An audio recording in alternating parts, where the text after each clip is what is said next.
friends, I extend to you all a very warm and hearty welcome to this yet another but very important presentation on the subject of Transcendental Meditation Technique, or TM technique for short, by Dr. Rajan Narayanan. As you know, the TM technique was created by Maharishi Mahesh Yogi during 1950s. But over the decades, it spread across many countries of the world. It is indeed a privilege to have Dr. Narayanan to speak to us on the TM technique. He started his studies in yoga with TM technique at the Maharishi Mahesh Yogi Institute in Virginia. And he also started his yoga practice, as I said, with TM techniques. Dr. Narayanan has been a professor of economics at the University of Maryland. Besides years of private work with US-based corporates, he left his jobs to fully dedicate himself to the study and research in yoga philosophy and practice. And from 2005 onwards, through the medium of Life in Yoga Foundation, of which he is one of the founders, he started disseminating the yoga knowledge, both in terms of yoga philosophy and practice. Do visit the Life in Yoga Foundation website to know more about Life in Yoga Foundation. They are doing a fascinating work across continents, in US, in UK, and in Africa, and of course in India. At the Life in Yoga Foundation, Dr. Narayanan is the Chief Yoga Therapy Clinician and the Program Director for the Continuing Medical Education course. By the way, CME is a first of its kind program in yoga for medical doctors. And I think the credit goes to Narayanan for innovating this one. He will talk more about it, Narayanan, during the course of your presentation, that what do you try to do through the CME program and how the new modern medical profession is coming on board on many of these yoga principles. With this brief introduction, I didn't want to talk about anything about TM. Leave it to Dr. Narayanan. So, Dr. Narayanan, floor is yours. You have about 45 to 50 minutes to do your presentation. Then we'll open up for Q&A, with comments or etc. Thank you so much. No problem. I probably will be a lot shorter than that, and people can ask questions. We can engage in a discussion. Yeah. But first, namaste, everyone. So this particular topic related to Transcendental Meditation TM, I will divide that into 4 parts of discussion. The first is we can talk about the principle of Transcendental Meditation. Second, how it was applied by Maharishi Mahesh Yogi's organization. And the third, we can go into how it is understood from the yoga perspective of the Yoga Sutras. And finally, what is the physics? How do we explain what happens in it? So let's all take a deep breath and begin with 3 ohms. Let's take a deep breath in.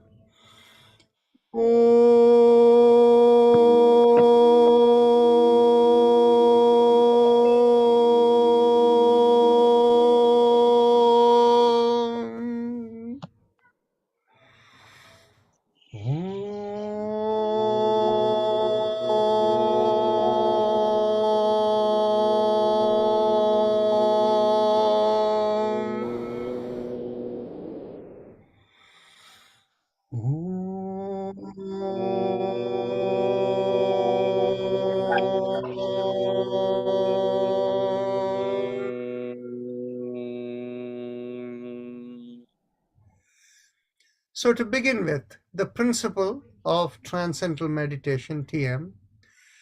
TM, of course, has a, what do you call it? It's protected by trademark rights for the Maharishi organization. So we will use it as Transcendental Meditation as the generic term. The best way to understand Transcendental Meditation is if each of us look at ourselves, at every moment, there are vibrations happening within you. When we speak, there is vibration. When we think, there is vibration.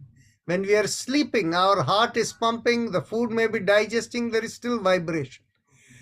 So all of these vibrations that are happening within our body, of course, from a medical perspective, they will divide it into two categories. That is, there are certain automatic functions, the autonomous ANS, the autonomic nervous system functions, whether it is the digesting the food or the heart rate, your breathing and all of that. So all of these are happening within. But the biggest consumer of energy in the body is the mind and the thought that we go through. So what happens is all of these together, as we are, it's all vibrating. And that vibration, the underlying aspect of the vibration from a yoga perspective is, the word used is karmas and kleshas. So when we say karmas and kleshas, best way to understand is all the program entities which we have within us, whether it first came from some elsewhere or whether by our reactivity we created it, that doesn't matter. So all those programs within us is what is creating the vibration. I'll put him on mute. Yeah. माहेरचा दैवत हिरवं कुंकू. So the vibrations that are there within us, they make our functionalities active, and the process of transcendental meditation is to induce an equal and opposite vibration. When you induce an equal and opposite vibration, the technical term for it is harmonic vibration, then it silences the whole system. So when it silences the whole system, what happens? For those of you who are familiar with the concept of waves and vibrations flow in every direction. It is literally in 2 dimensions. It is like a flat pool of water. You throw a pebble in it, so the waves are going in all directions. That's how vibrations go. In 3 dimensions, it is going in all 4 directions, or all 10 directions, whatever. So the moment you have an equal and opposite vibration, it silences everything. When it silences, remember, the vibrations in our system have energy behind it. And the equal and opposite vibration that you induce in the form of a mantra also has vibration in it. Now, but also has energy in that vibration. So energy cannot disappear. So when that complete silence occurs, for people who have experienced it in meditation, it becomes like a single column of awareness that lifts through the middle of the head, and people feel like there is a column above their head when they go into that kind of transcendence in meditation. So this essentially is the basic principle of meditation. So now I will go on to how the Maharishi system was created, and then I will go on to a relationship with the Patanjali's Yoga Sutras, and then to the physics of it. But is there any question on this particular subject of how transcendental meditation works? Yes, one question, Rajan. Yes. This is Narayan Swami from Los Angeles. Yes. So this mantra has to be so selected that it has got to neutralize and aid the current vibrations. Then it will be doubly vibrating. Do you understand my question? I understand your question in the sense the mantra has to be specially selected that is suited for that person. And to neutralize the vibration, whatever is That going is on. correct. That is correct. What if it adds to it? Well, then there are other things that will happen. I will explain that as we go into the physics of it. Okay. When okay, we go into the physics of it, I will talk about the scalar waves and torsion fields. Okay, thank you. Yeah. Narayanan, I have a question. Narayanan? Yeah. Yes. This is Ranade. Yes. The question is about mantra. Yeah. See, I did TM actually in 1974. Mm. And I did get mantra, but I also had a mantra from my Yajnopavit, Mhm. thread wearing ceremony. Ah, So does it matter which mantra I use? okay. This is an excellent question. And the thing is, basically, this adds a fifth chapter for our discussion, which we will get to also. Maybe this is the right place to cover before we go on further with transcendental meditation. Because the question that has been raised is, what is the difference between a mantra like Gayatri mantra that you get when you have the Yajnopavita done? So what is the difference between that and this kind of meditation? In general, meditations are of two broad categories. One category of meditation is what is called mindfulness meditation, where you have a point of focus. And the point of focus is an intent, or, keeping the mind quiet is the intent of it, or it could also be an affirmation. The other side is this transcendental meditation, which we will get into deeper. Now, the Gayatri mantra is actually within the category of meditation, which is more a mindfulness meditation with an intent in it. It's an affirmation. So what happens is, anytime an affirmation mantra is used for meditation, that affirmation can work for you only if the channels of communication within you are clear. And here, I'll have to refer to the Yoga Sutras of Patanjali, that any type of Gayatri mantra that is done, except for the rare person 1 in a million for whom that mantra can be the harmonic vibration for that person, for a common person, we do momentary purification of our nadis in order to use the affirmation mantra that will work in the meditation, the Gayatri mantra, by avahan, by invocation. And in fact, the Patanjali Yoga Sutra gives credence to that. That is basically, if there is any being, any chitta, that is without raga and dvesha, in other words, one which is a pure chitta, pure soul, if you invoke that pure soul within you, you will be able to imbibe that connectivity, that purity temporarily when you invoke it. And so that is why when the Gayatri mantra is chanted, many of the precursor things that we do are meant for that. Like, for example, you do the achaman, and then you do the alternate nostril breathing, the nadi shodhana pranayam. But the most important element is the avahan that you do of Gayatri, Savitri, and Saraswati. That avahan that when you do, the moment you do that invocation of that, those energies come within you, they purify your nadi enough at that point whereby the Gayatri mantra can work. It is an entirely different category of mantra that falls within this. Ranadeji, is that good enough? Now can I go back to transcendental meditation? I have one more question, sorry. Yes. Yeah, I was given actually not just mantra during TM. This is 1974, okay? And the instructor did recite Gayatri mantra, which I knew because I had done my thread wearing ceremony much before that. But he also gave me a secret mantra. So the question I have is that secret mantra, which I got during TM session, and another mantra was given to me by another teacher. So the question I have is that, can I switch mantras? Do I have to focus only on one mantra?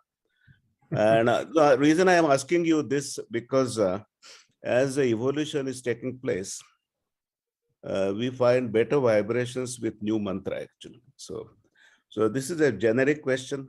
Sorry if I'm taking your time. No, you have asked a very interesting question again. I will address the question about, we already understand the concept of harmonic vibration. And the point you bring in here, because our internal programs and vibration change over the lifetime, do we graduate into a different mantra? That's a very critical and important question you have asked. I will address that question once we get into the system of mantras and the the transcendental meditation system, which is the next chapter that I'm going to get into. But now, with respect to the other question that you asked, what should you use, this or that? Without specifics, I can only give a generic answer. Whatever suits you is the right one. But once I cover the principles of mantra and graduation over the lifetime and how they work, it will become clarified for you. Okay? So Thank now, you very much. Thank you. you're welcome. So the coming back over here, so how do we find the equal and opposite vibration, the harmonic vibration in the transcendental meditation process? Well, Maharishi Mahesh Yogi trained a number of teachers who would be able to give mantras.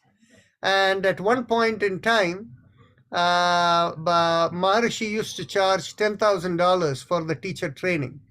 And at that point in time, in the US, he used to charge. I think India was a very different situation. But in any case, the part was within the US, one of the teachers from whom he took about $10,000, the person had a fallout and he went to court. And as a result of going into court, all the mantras, everything that they had was all laid out over there in principle, and it was actually part of the court briefing. It used to be available on internet as a while back. I have not found it recently. So, any case, the system was Maharishi had developed 14 mantras, and in the 14 mantras which he gave to teachers, what happened was sometimes different teachers got different 14 mantras. There were many common elements, but some amount of variations also did occur. Now, the system of finding equal and opposite vibration is based upon on what creates vibration in your system. In general, there are minor variations related to various things that are going on within your physical condition, all of that. But the major orientation of your, or major stimulus of your vibration is your orientation to life, your thinking, your orientation towards life. And essentially, the orientation towards life is fourfold. If you look at children, they're curious about everything. They want to learn more. They get excited about things when they see new things and they want to look more and more. So that is curiosity to learn, curiosity to know more. But of course, it doesn't limit, only children don't have it. Later, others can have it too. But among children, that is the predominant, vibration that comes.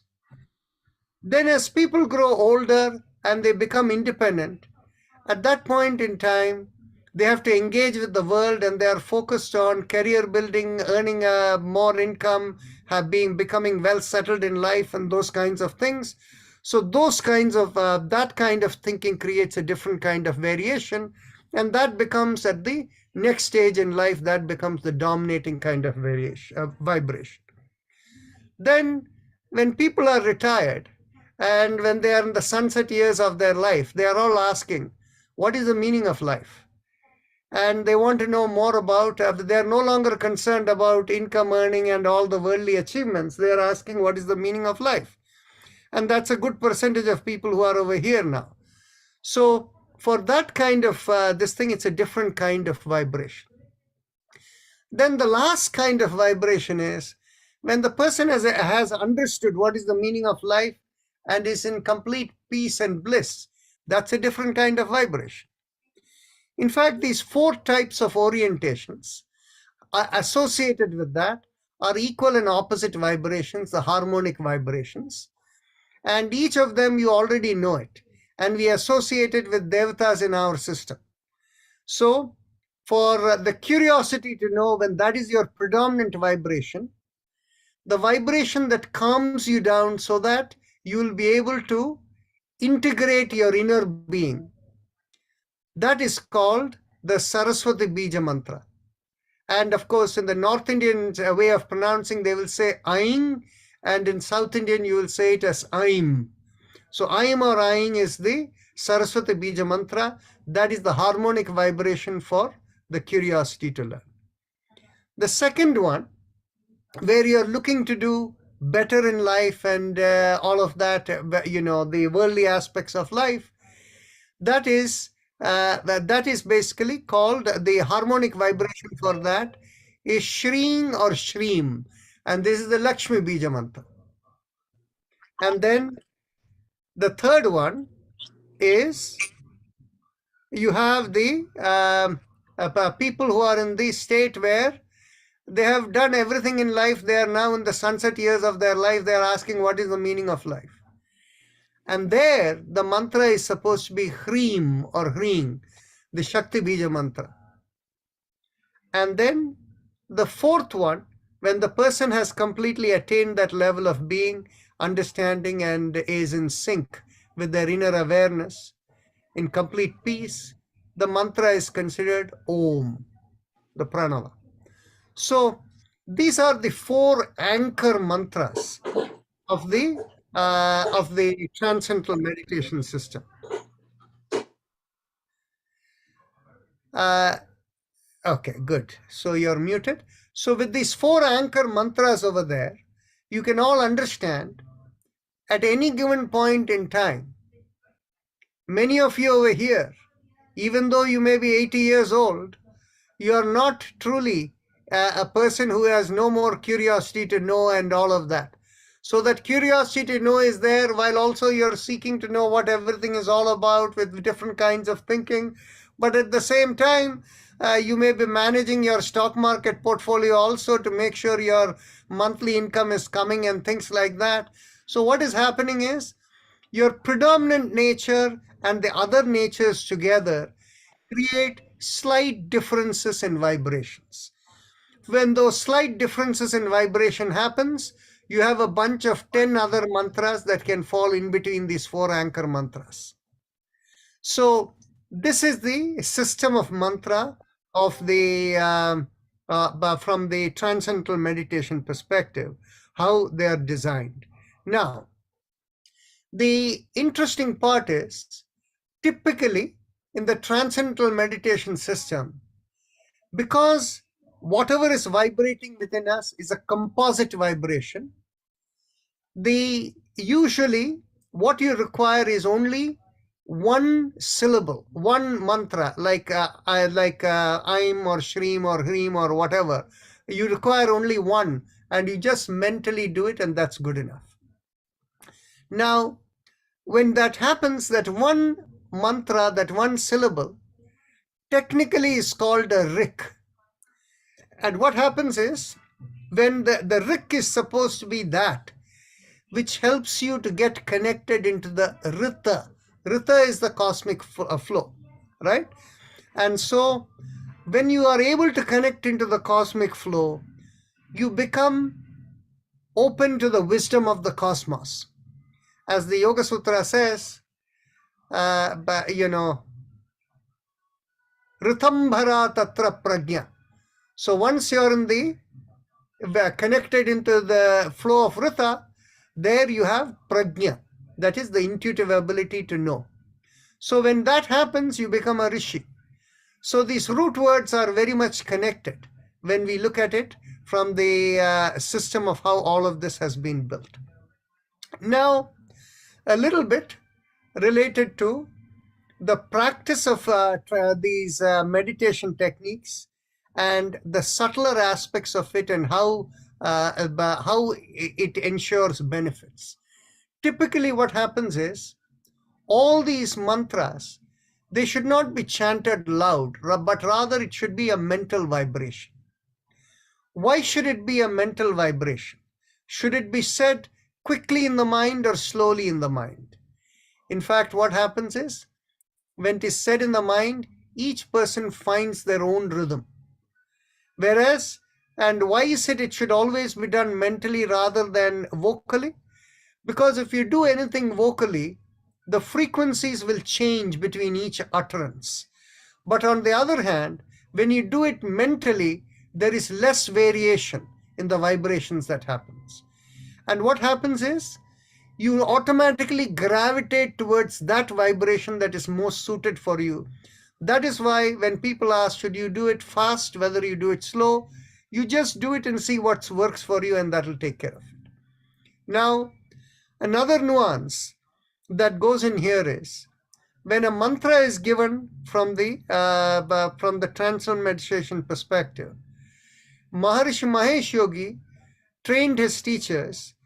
When you meet the person who wants the mantra, you interview them to understand where they are in their life, what kind of thinking, what do they do, and things like that. And based upon that, you pick either one of these 4 anchor mantras or these mantras that are there in between. There are a few extra mantras, like you see, example is, we are working with, but you find there's a person who is a young person who is also a little bit more into taking responsibility for other things. So the Aim mantra may not work. Then you may make it modified into Im. And for somebody who is doing, for whom in the Shri mantra, a person who is dealing with all the worldly aspects of life, and that person also has a little bit of a spiritual interest, the Shrim will not work. Then you have to make it Shim. So this kind of, small variations that will come as it will go along over there. Typically, of course, the endings that are there in the mantra also vary depending upon what kind of activity there is in the system. It can be Im, Ma as the ending, Im, or it could be Om, like Rom, Home, and things like that, or it could be Aim, or it could be Aum. So these are the 4 endings that will be appropriate for different people according to their need. Now, again, when a mantra is given to a person, that mantra may not be the perfect harmonic vibration. It can be, everything is within a certain band level. So what happens is, for somebody for whom it's instant and perfect, it's perfect. The moment they do the mantra, they will instantly go into transcendence. Whereas when the person doesn't go instantly into transcendence, but it requires a week or 2 of practice daily, 2-3 times a day of 20 minutes or so, then and in 2-3 weeks, the person will feel that. What happens is, the reason for that is, when they are working within a broad band range with the vibrations that are not perfect, you slowly adapt into it and it builds in, and it works over a period of 2-3 weeks period of time when you do it regularly. So this is the nuances and variations that happen. Now, one other thing that happens in this transcendental meditation mantra is that when if a person who has been doing it for a while, maybe you did it for a year or 2, it was all very good for you, then what happened was something changed in your life and you gave it up. And what are the things that happen? When people go on vacations, things change, and if they go on a long vacation, their schedule gets disrupted, they stop doing it, and when they come back, there is inertia to go back to it, and they give up for another 6 months or so, and then they try to come back to the mantra. That mantra will no longer work. The reason the mantra will no longer work is because the underlying karma kleshas, the underlying root programs within you that cause the vibration, over all the practices that you have been doing, it has already purified you to an extent where that new vibration is no longer suited. But the old vibration is no longer suited. But then the question in the mind is, you were doing it for such a long time and it continued to work. Why did it work if you were becoming more and more purified? The reason is because, and this is again explained in the Yoga Sutras, what happens is, when you do a certain practice for a period of time and it leads you into transcendence, as long that itself creates a new program within you. That it creates a new program within you, and the intent of that new program is to stop the other programs from functioning. And because it sits as a new program within you, and you don't use it anymore for 6 months or a year and try to come back, that new program, that program that was there for meditation has wiped itself out and it's no longer available. It won't work anymore. Then you will need a new mantra that is suited for you as an equal and opposite vibration as you are at that time. So that is the distinction. One other small nuance, that is, when these meditation practices are done, it should be done about the same time every day. And why is that important? Because what happens is, once we start doing it during certain time in the day, our vibrations are changing throughout the day. And this is our circadian rhythm and also the normal routine that you have built in your life. When you wake up in the morning, you do this, and after you do this, you sit in your computer, you do this, you engage with that, this, you have your meal, and whatever you do in the afternoon. Throughout, the body's vibrations are changing throughout the day. So once you start doing it in a certain way, you need to stick to that. And that is what enables the meditation to work more effectively. So this goes into the detailed schematics of how the mantra and the system of vibration works. I'm going to pause here. If you have any questions, please go ahead and ask. And then I'll go on to the next step. That is, I've already connected some of the Patanjali Yoga Sutra elements here, but there may be some more things that I'll bring in before going into the physics.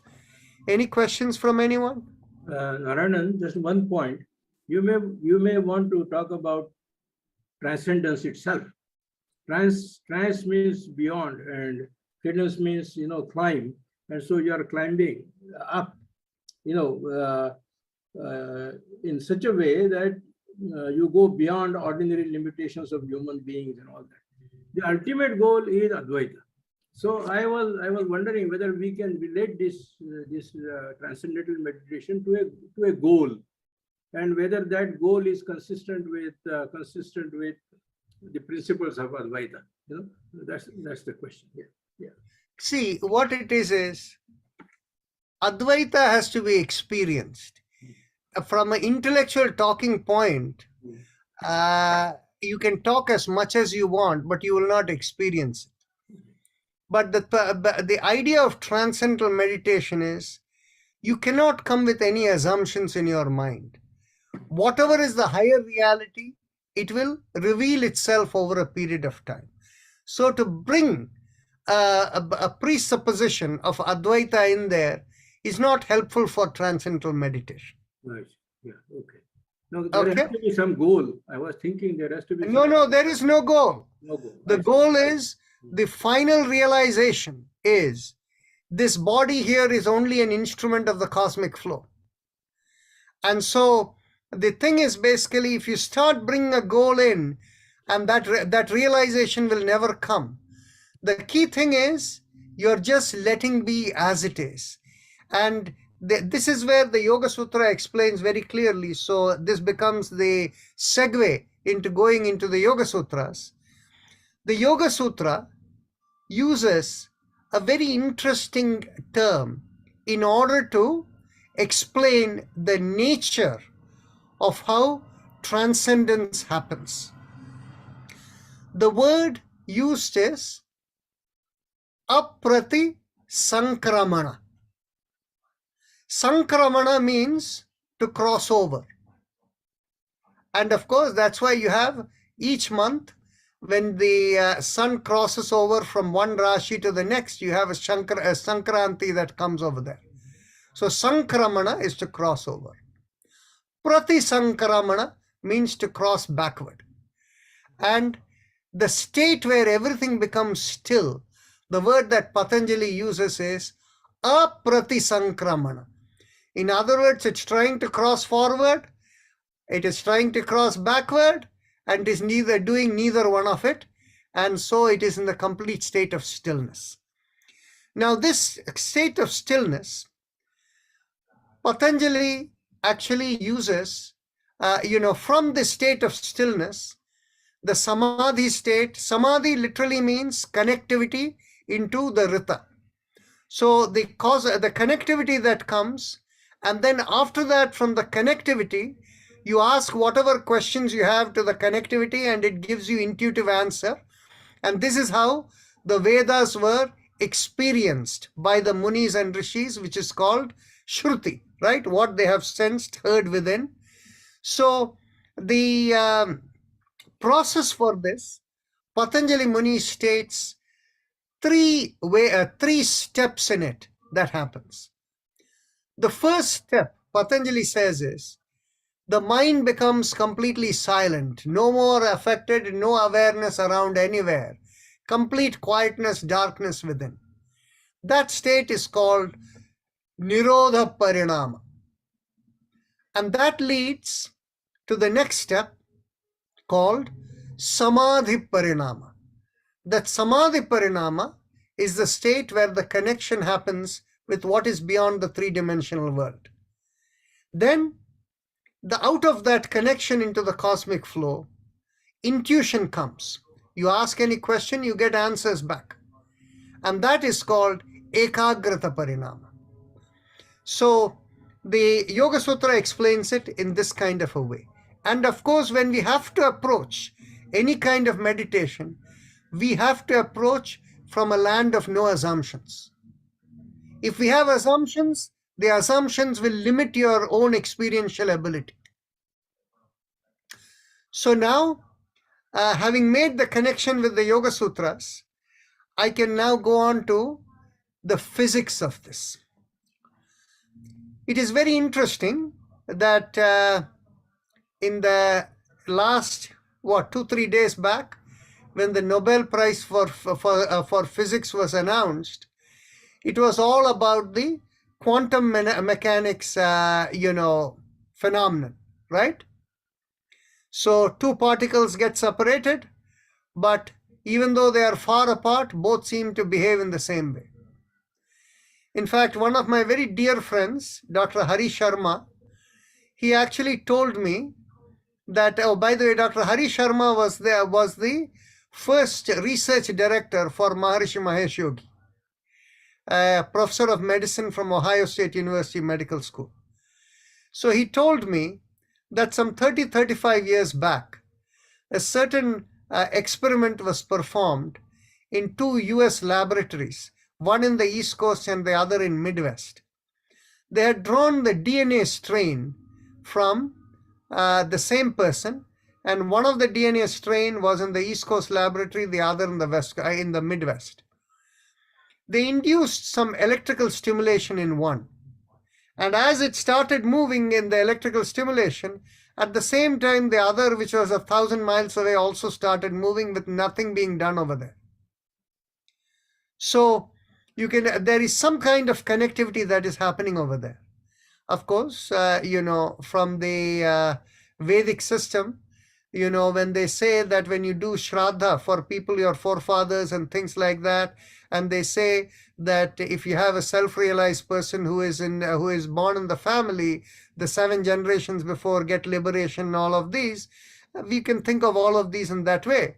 But the key part of it is that this kind of vibration happens.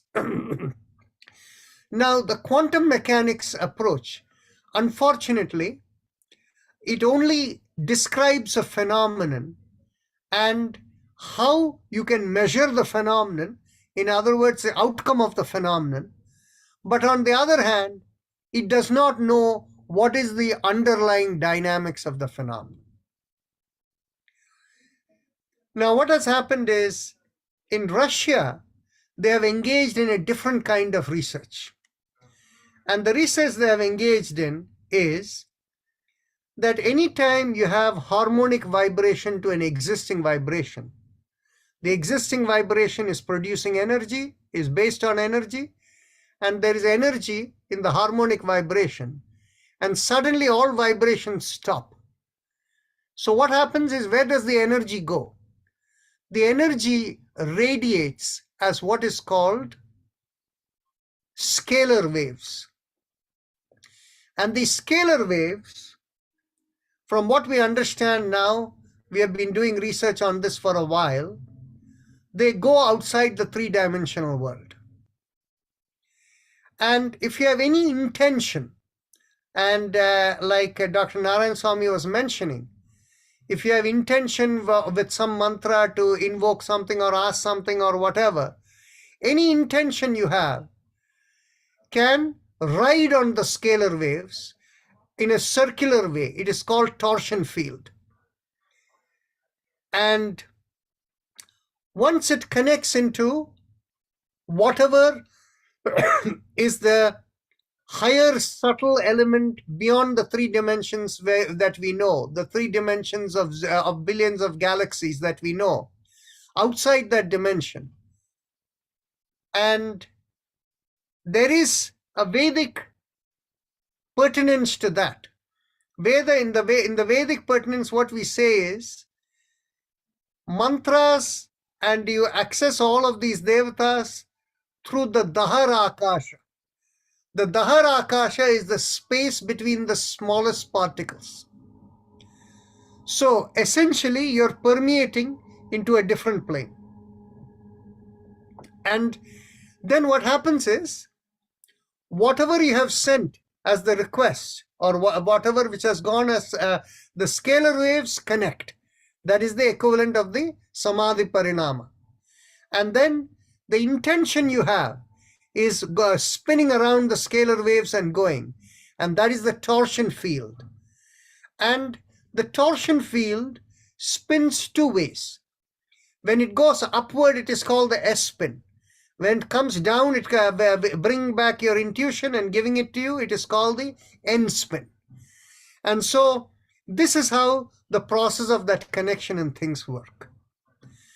And you may find it extremely curious and strange. I have this machine right over here. And what happens is, those of you who know from the Indian Tantra system, if you go to Kerala or you go to Bengal, Assam, and the Tantri wants to put a spell on someone, they will say, just bring me a hair of that person. And then they will cast spells through that, right? So here it is, I have sample of hairs of various people right in my little bottle over here. And here I have my magic box that you can see over here. And in this box, on the top you have something like a Sri Chakra, and in the bottom I have something like a pyramid, and I drop the bottle over here. And once I drop the bottle over here, I have the machine over here that generates the scalar waves, and the intention of it to make the torsion fields comes from the computer program over here. And just by using anybody's hair, I can connect into them from here. This is the principle of transcendental meditation going into the next level. But that next level is not the level of the oneness or the Advaita that Ramesh Deshpande was talking about. In fact, what it is this is where, with the testing of these instruments and all of that, we are developing a cosmic system-based model of how all of this is working. So, in other words, the level that is beyond the three-dimensional level, in that level is the place where we all came from before we were born, and the place where we go after we are dead. So when the body can leave, but that being of the Pitarloka or whatever Devaloka, all of them are right in that area. But then what happens is, all of that the entities that are there, they are within the governance of the cosmic Chitta. And the cosmic Chitta is in the governance of Prakriti. And Prakriti is connected with Purusha. And Prakriti and Purusha in the unmanifest stage is that one reality. Right? So that gives you a little bit about, the transcendence, the transcendental meditation, and the research and work that we are doing.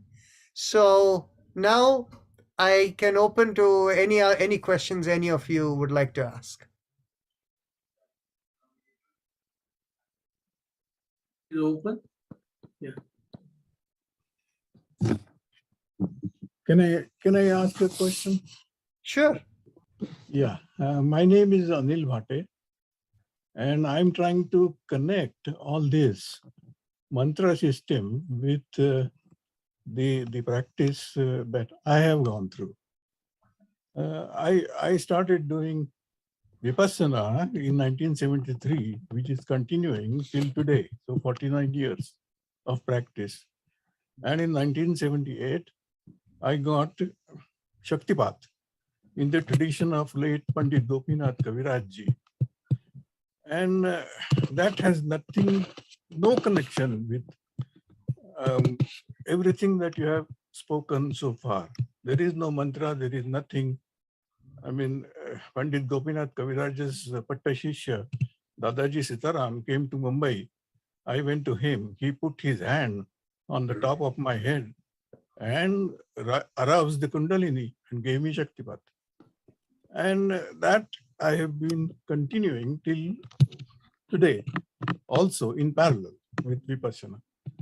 So that is entirely, it appears to me that is an entirely different path. And what you are describing is a totally different path. Is there any connection? That is my question to you. Of course there is. You see, the yogic system is one. Everything is a component of the yogic system, right? So the thing is basically, what happens is anybody, actually the best way to explain this is, you hear about curses and blessings, right? So how do curses and blessings work? Okay, and that is the nature, that's the best way to understand the Shaktipat element that you're talking about, okay? And Vipassana is a different story. I'll get to that also. The Shaktipat element is anybody who is highly connected, who is a purified soul, who is highly connected into the higher cosmic plane, outside the three-dimensional level. That person has the ability for anybody who is open to it at a lower level to convey that energy into them. Now what happens is, for you, the Shaktipat kind of experience you had, if you went into certain pyramids, if you go inside a pyramid, whether it is in Giza in Egypt or in Bosnia and various places, or if you went to one of these Kerala old temples where you have their, that japa platform where they have, you go and sit, you'll have the same experience, okay? Because that place is already vibrating and this thing is there. That is the nature of how the vibrations, the experience that you had with Pandit Gopinath, okay? Now, when it comes to Vipassana, Vipassana is an entirely different domain. Vipassana is not meant for transcendence. Vipassana is meant for balancing the mind-body system. Whereas yoga, the transcendence is to balance the mind-body spirit system, three of them together. So what happens is, for me, I encounter people who come from Vipassana, and people who are only doing Vipassana, they cannot overcome many of these autoimmune conditions, or even sometimes mental health situations cannot be overcome by Vipassana. In fact, I have one of my patients is a person who is a leading Vipassana teacher who has been conducting these 10-day camps and the 30-day camps she attends and things for many, many years. And this person, the way she explained to me when she came is, oh, in Vipassana, I must have, triggered some past element or something, and now I am completely destabilized. My mind is going elsewhere. My heart is palpitating. My blood pressure is very high. What is happening to me? So Vipassana is a very limited kind of system. Transcendence is an entirely different matter. I don't want, I have many more questions, but I don't want to take your time. But I have been doing research on this. So is there any way that I can connect with you? The thing is basically, I'm so busy. I really have so little time that the thing is, you see, why don't you write an email to me about what research you have been doing and what you're involved in? We have a body of researchers over here who are also faculty in universities that I am working with. Okay. So if it is appropriate, we can connect you into the group. Well, I've been a professor for last 40 years, and then I'm 75 right now, and beyond the age of 60, I took Svecha, voluntarily retirement, and got out of it. But from 71 to 81, 10 years, I was teaching on the faculty of IIT Bombay. And after that, I came to America. I have also been teaching in universities here. My area is computer science, electrical engineering, management, and et cetera, et cetera, et cetera. But Okay. basically, I've been a researcher, and there is a lot to talk. I don't want to take your time, but if I can, Certainly. time sometime. Let's connect offline. Thank you. Thank you. Rameshji, one question to Narayanan. This is Narayana Swami. Maharishi Mahesh Yogi also seems to say that the transcendental meditation will go to the reality, one's own self in that one. That is, it can go down straight away and then get to that transcendence, into that reality by this mantra. Sorry, Dr. Narayan Swami, can you repeat it one more time? I didn't understand the question. You were saying earlier to Rameshji's point that you cannot have any goal, the transcendental meditation, and it will happen that you are rising to that level. Whereas Mahesh Yogi seems to give a picture whereby he puts the levels of mind, thought, intellect, and below that, this one, and this directly goes down and touches the reality, this mantra, and lets you go down there directly and quickly with a pictorial representation.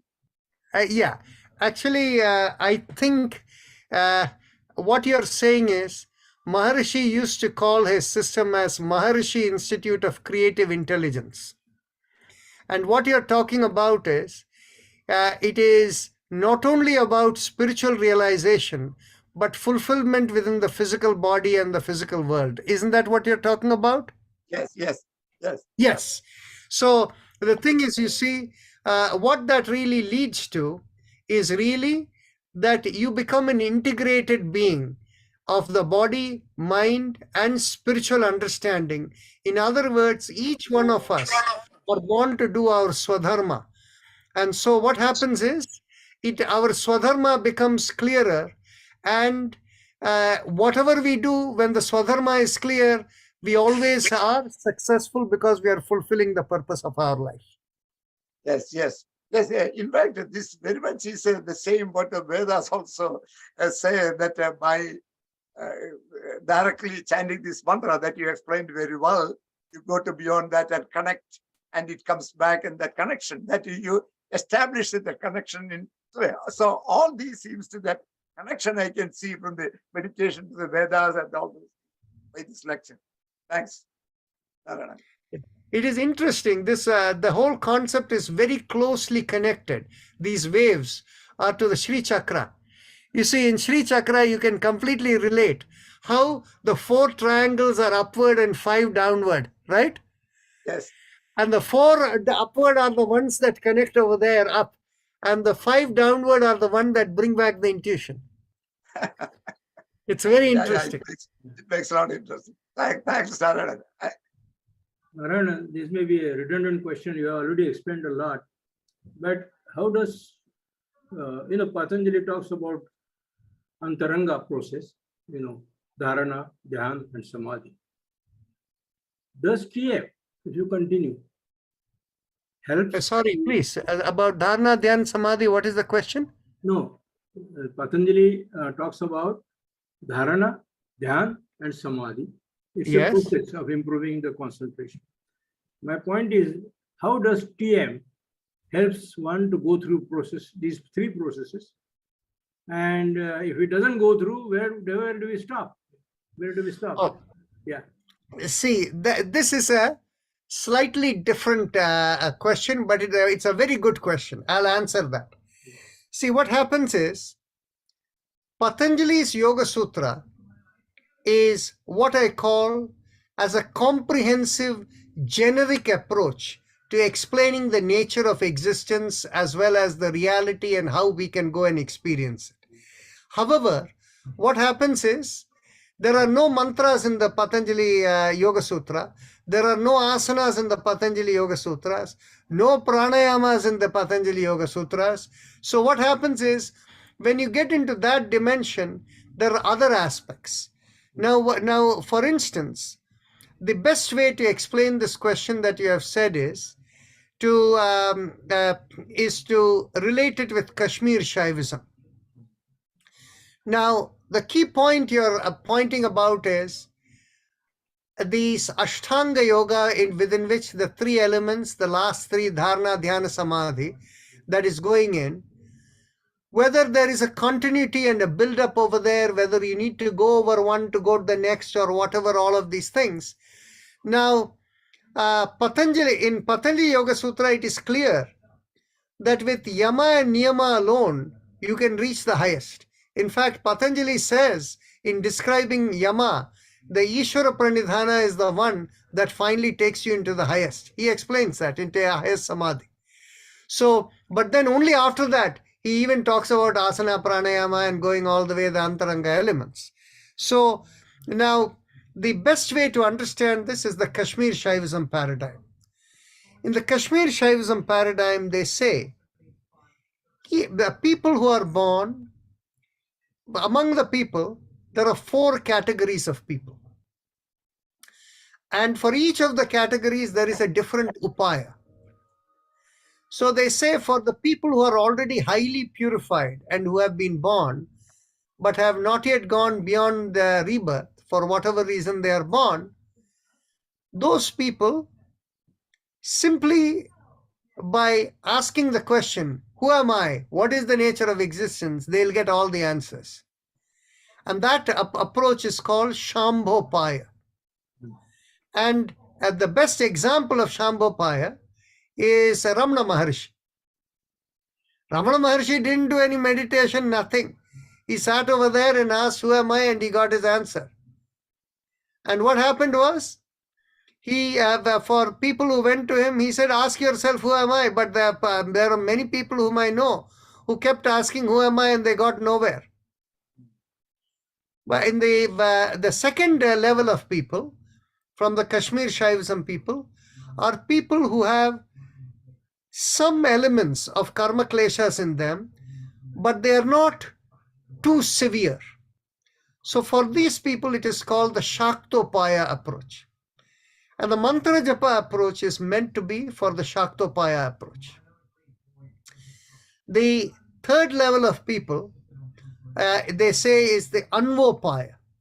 And this third level of people are the level of people who need substantial purification by expending their karma, going through the ringers of life. And at a later age, they may be eligible for the mantras of Shaktopaya. And then the last category of people in the Kashmir Shaivism, they say is Anupaya. For these people in this lifetime, there is no hope.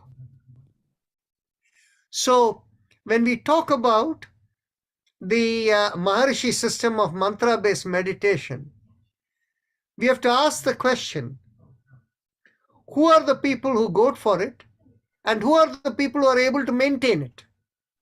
And I will give you a very good example.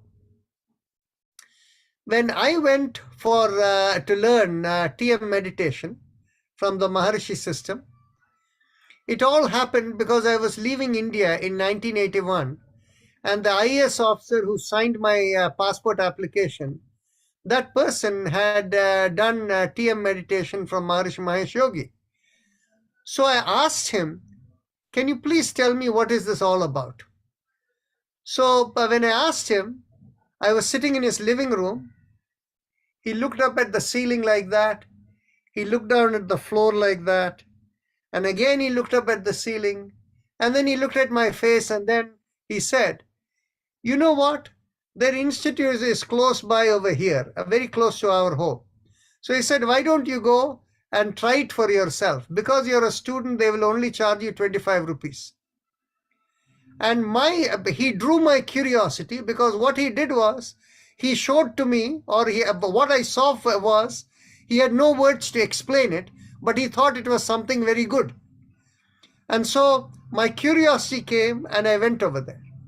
And I learned, and I benefited from it, and I stayed with it all through. But what happened was, when I came home and I said, I'm going over there, brother said, I have gone crazy. And my mother and people said, you know, what is all this about? And my father, who was very close to me, he said, can you tell me what this is? So and then after listening to me, he said, do you really want to do this? So I said, yes. Okay, go. So the thing is, I went and learned. And my initial experience was, in about, with daily practice, within 1 week, what would happen is, I would get like the head is spinning. Once I begin meditation, and after a little while, the head will start spinning. I feel like the whole body is vibrating, but nothing is happening physically.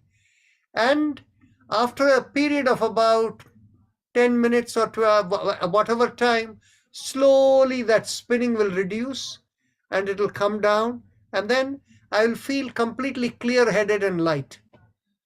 So the teacher explained to me that what it is that is how I'm dissipating all the stress within me. After 3 weeks of practice, people at home must have seen some difference in me. So my father and mother told my sister, see how Narayan has become. He has become so peaceful and calm. Why don't you also go and learn TM? So they sent her too. So she went over there. She did it for 3 months. She found it very useful. And after that, even though it was very useful, she never did it ever again after that. So in other words, what happens is, only for time and place, when the soul is ready, whatever is needed, by the grace of God, all of those comes, and you experience it. So to say this is it or that is it, whatever we say, there will be an exception to prove the opposite.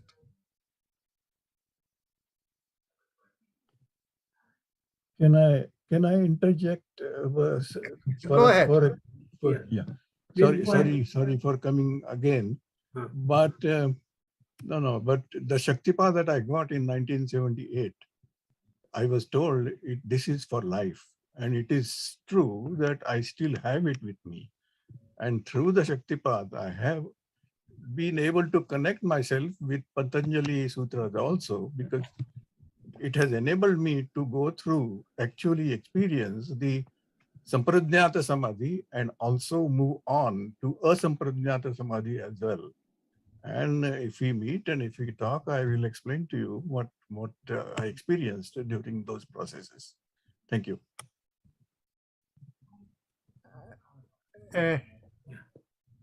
Rameshji, you want Anil to speak on this? To whom? No, he just spoke, but. Oh, okay. If he wants to explain more, he is welcome to. Yeah, I think I don't know. We have been talking about this for months. And so he talks about Shaktipat. But I think that it is somebody else's energy, somebody else's connectivity that is passed on to you. Not everyone is fortunate enough to meet with a guru who can pass on Shaktipat to you. You have to do self-development. You have to go on your own self. So for the multitude of people, it's not the Shaktipat, but it's the meditation. I think that is the path to go. That is what I feel, as a layman. What do you think, Narayanan? You see, what happens is, within our Puranas, there is a distinct difference that is pointed out. And what is very interesting is that, and the Yoga Sutra confirms it. And those of you who read the Yoga Sutras, you know that Patanjali Muni says that if you reach a stage, and the reach of the stage that he uses the word is Pradhana Jayi. Pradhana, in the Sankhya and Yoga literature, Pradhana refers to Prakriti. So one who has conquered Prakriti, Pradhana Jayi, can have several abilities. And, when these abilities are used for purposes that go against the cosmic flow, so what we call as adharmic purposes, then in which case there can be damage done and there'll be consequences for that. And many of you know about the Vishwamitra tried to send Trishanku to heaven in the whole body, outside the three-dimensional world in his whole body, and that is against the nature of Prakriti. So he started creating other worlds and all of this, and he lost all his powers, right? So what it is similarly, and so he had to go back and do more and all of that until he received that higher wisdom. And Patanjali Muni specifically says, irrespective of all of this, until you reach a point where, without based upon time, space, or anything, you understand the higher reality, and you understand this body that you are in is distinctly different from the higher reality. And whoever you think you are is very different from whatever is the higher reality. You will never attain the higher reality. This is what he said. If anybody thinks I am the doer, they can never ever attain the higher reality. So now another one that is very much coming from our Puranas, the Bhagavata Purana, is the story of Durvasa Muni and Ambarisha king. King Ambarish, he's doing his vrata, and this man Durvasa Muni, by the way, this is the key difference between the narrow focus of Tantra and the higher level of the integrated understanding. People who are into Tantra, they connect into Prakriti, and through that they are able to move many things. But the higher reality is even above. And this is the key distinction that comes, where if you become relying on something else or somebody else's or whatever, you'll only go that far. You cannot reach the highest. So Rameshi, was that okay?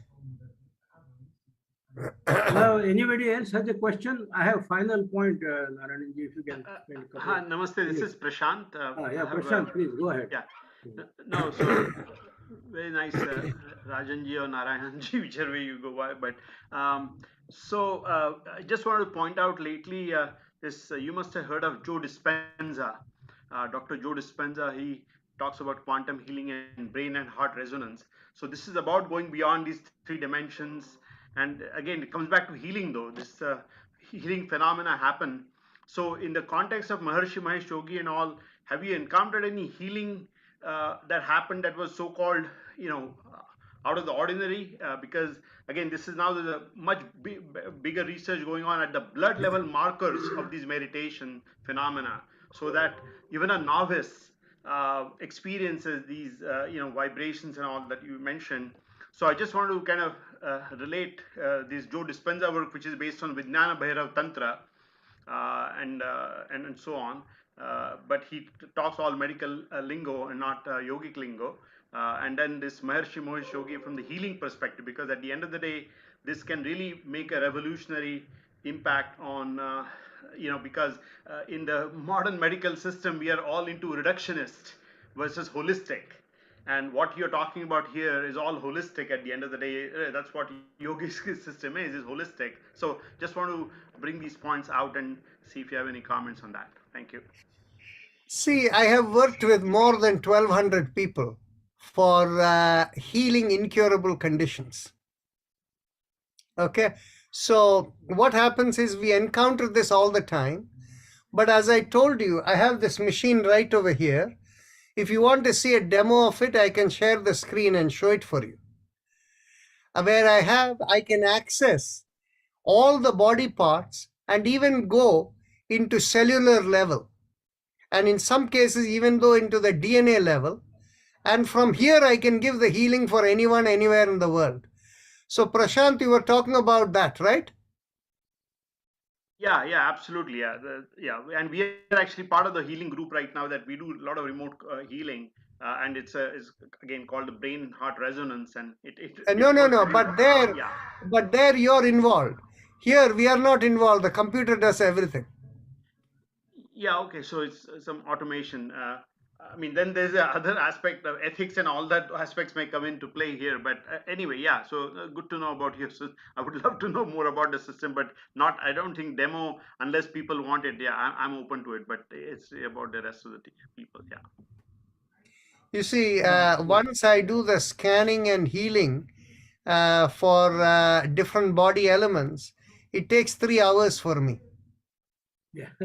No, we can do it. some Actually, other it takes 3 hours for the computer. Yeah. So we can do it some other time. No, on October 22nd, you'll be part of that group who will see it, Ramesh. Oh, I see. Okay, I did register. Yeah. Finally, Narayanan, we talked about mantra meditation. Can you Yeah. say a few words on meditation not based on mantras? Because there Sure. are meditation techniques not using mantras at all. Yeah. See, the thing is basically Vipassana meditation falls under that category. Yeah. And there are many other categories where from a psychology perspective, from a psychology perspective, they think that if you do like artists who are expressing them in drawing, or if you're writing a diary, or for that matter, you're simply engaged like the Japanese tea ceremony, only focused on the taste of the tea. All of these are trying to focus the mind so that the mind doesn't wander. This type of meditation is called mindfulness meditation. Now, obviously, the mantra-based meditation that leads to transcendence, the first level of it is mindfulness. But all mindfulness meditation don't go into transcendence. So now the part related to, I explained about the Gayatri Mantra, the Sandhyavandana. When the Gayatri Mantra is done without the other elements of Sandhyavandana, the effect of Gayatri Mantra is minimal, because it only works as a mindfulness meditation technique. It doesn't go beyond. But when the Avahana is done, at that time, the Avahana done to you is like the Shaktipat, that enables you to do that connection. In fact, every time a puja is done in a temple or anywhere, the priest first purifies themselves with various ways, and that purification, they call it Deha Shuddhi or whatever, that Shuddhi is actually invoking that connection. Without the connection, you can't even offer, right? So that is the basic difference. That is, anywhere where you seek to quieten the mind, listening to music, or focusing your mind on a picture, or thinking of yourself in one point, sitting on a mountain, or wherever you are, whatever in your happy place, or watching your breath, all of these are the types of what are called mindfulness meditation. By the way, mindfulness meditation is really very powerful in bringing harmony between the body and mind. But mindfulness meditation does not lead to transcendence unless the person seeks. Actually, that's a very important element of transcendence. Actually, what happens is, in the Vedantic system, Shankaracharya says you have to be a mumukshu. You have to seek in order to get it. If you are not a seeker, there is no intent in your pursuit. So the seeking is not an assumption. Seeking is, what is it? You're asking a question. So what happens is, in the mantra-based meditation of TM, as Patanjali, as Maharishi Mahesh Yogi puts it, every mantra has a devata, has a chandas, and has a rishi. So what is the meaning of devata, chandas, and rishi? The devata is the activator of the instrument that connects within you. We are all peripherals, and the devatas are the drivers that activate this peripheral within us, the peripheral that we are in this body. The chandas is the vibration, and the rishi element is that enables to connect you to connect into the cosmic flow. Now, in the Gayatri mantra, the avahana works as the role of the rishi over there, and then the intention which is there within the vibrations, that is, when you do the Gayatri mantra, you're essentially saying that may you become enlightened, so that from that enlightenment you can fulfill the purpose of your life. So when you're doing that affirmation, the affirmation can only penetrate when the path is established by the avahana. So there are so many different ways in which you can do meditation. So does this clarify that non-TM kind of meditation mainly is the being a pure observer by one point focus, and that is the mindfulness meditation. But leading to transcendence is a different matter. It can come through the process of like Shaktipat or this Avahana and all of those kinds of things. And the other side of it is transcendental meditation, where with a single rik, you're able to connect into the Rita. Sir, I beg to differ, sir, because I have done Vipassana so strongly, and I did find that Vipassana can lead to transcendence. I had those experiences even before I got the Shaktipat. And when I got the Shaktipat, it enabled me to make a direct connection without any mantra, without doing anything, absolutely nothing. I straight go into nothingness, no thoughts, no mind, no feeling of body, and I connect directly, straight with the cosmic. And that is the Shaktipat that I have. The thing is, basically, the point you make is valid. What happens is, the Vipassana system is meant for harmony in the body-mind system. Anybody who has the purity enough, where the harmony within the body-mind system creates enough purity, if they seek, they can get beyond. But as a mindfulness meditation system, it is not designed for that. But people once in a while, like you, may experience that. Any other question? Please send me email and we can. There is one question that somebody has put in the chat box. Narayan has put in. I wonder if Siddhi's used for healing is compared to your machine. And okay, the answer that I want to give is, Siddhis that are there means, what the meaning of Siddhi is to be able to connect and pervade through the cosmic plane to do whatever action you want that will be pervasive in the physical world. Now, interestingly, the machine that we have, we think the machine is dharmic. In other words, it goes through the cosmic plane and everybody cannot be healed. Only people who by the cosmic flow is meant to be healed can be healed. That is what we think it is. In the case of Siddhis, you can use your Siddhis to force healing on other people, like, what Vishwamitra did to Trishanku, or for that matter, what Durvasa Muni tries to do and all of that. But they can get into the adharma zone. So we believe the machine works through the dharmic zone, and by us not bringing in there, only people who are meant to be healed will get taken care. So does that answer your question? I think it covers. But Chandra Ranade has one quick question. Chandra, time is limited, so go ahead. Yeah, can you see me? Yes. No, we don't see you. We see a blank screen. Thank you, Narayan, Dr. Narayan. Rajan, I have a question. Can you hear me? I hear you, and now I see you too. Okay, that's good. I visited Maharshi Academy, located in the state of Iowa. Yes. close to Iowa State University. Yeah, and the place is called, that town has a name.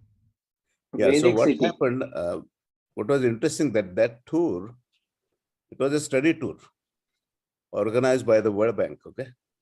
Mhm. And Ramesh was not there, but we had some other World Bank people like Sampatji and G. Srivastav who live in Washington area. So we did visit Maharishi Academy, and more importantly, we were taken to their farm. There is a nearby farm. So we spent an evening on that farm with academy faculty members. And we spent time with them, and also we ate on the farm. Now, what those faculty members were telling us, I have not followed up afterwards, that Maharishi Academy's farm is a very special farm. And it is connected with transcendental meditation. You have any idea about that or no? I don't have specific idea about that, but I have generic idea of such things.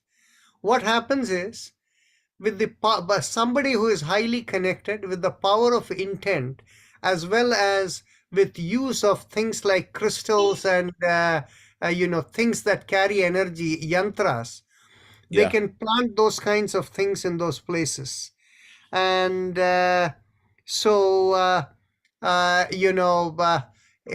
you've probably heard in this modern day Sadhguru Jaggi Vasudev, right?